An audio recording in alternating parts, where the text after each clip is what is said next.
આ જે દુનિયાની ઇન્ડસ્ટ્રી મેન્યુફેક્ચરિંગ ઠપ થઈ ગઈ અને એમાં સૌથી મોટો પડકાર જે એનું કી પાર્ટ્સ હોય છે અત્યારના જમાનાનો એ સેમિકન્ડક્ટરનું પ્રોડક્શન બંધ થઈ ગયું અને એને કારણે બધી જ ઇન્ડસ્ટ્રીઓ ઠપ થઈ ગઈ. ભારતની ઇન્ડસ્ટ્રીને પણ એ જ પડકાર ઝીલવો પડ્યો.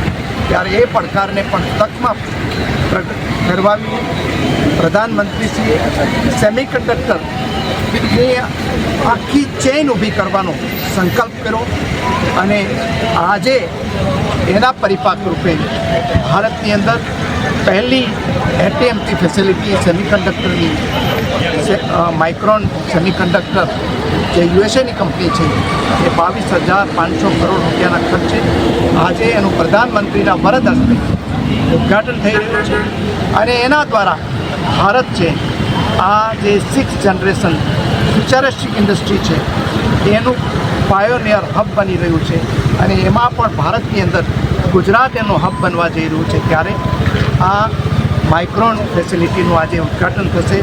ભારત એક નવા યુગના મંડાણ કરશે અને એને કારણે ભારતની અંદર એઆઈ આધારિત અને ઇલેક્ટ્રોનિક્સ આધારિત જે ઉદ્યોગોના પગરણ અહીંયા થવાના છે અને એનું લીડરશિપ ભારતના યુવાનો ટેકનોલોજીસ્ટો કરવાના છે. એનું આપણને સૌને ગૌરવ છે અને એના માટે હું ભારતના પ્રધાનમંત્રી આપણા સૌના લાડીલા નરેન્દ્રભાઈ મોદીનો આભાર. ત્યારે દેશના યશસ્વી વડાપ્રધાન અમારા વિસ્તારની અંદર ખૂબ મોટી રોજગારીની તકો ઉપલબ્ધ કરાવવાના છે અને સાણંદ વિધાનસભા અને સમગ્ર અમદાવાદ જિલ્લો ખૂબ આનંદની લાગણી અનુભવે છે.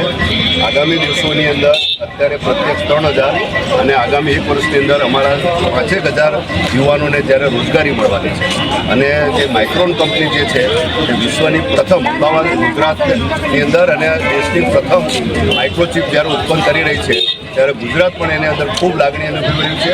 અમારા બાળકોને પણ જે છે યુવાનોને પણ રોજગારીની ખૂબ મોટી તક મળેલી છે. એટલે આ તબક્કે અમે નરેન્દ્રભાઈ મોદીનો પણ ખૂબ ખૂબ આભાર માનીએ છીએ કે અમારા વિસ્તારની અંદર આવી મોટી ઇન્ડસ્ટ્રી લાવી અને યુवानों ने रोजगारी આપવાનું કામ કરી રહ્યા છે. देश और प्रदेश की खबरों के लिए अभी सब्सक्राइब कीजिए इंडिया टीवी लाइव, साथ ही बेल आइकन को दबाना बिल्कुल ना भूलें, जिससे सबसे पहले खबर आप तक पहुंच सके.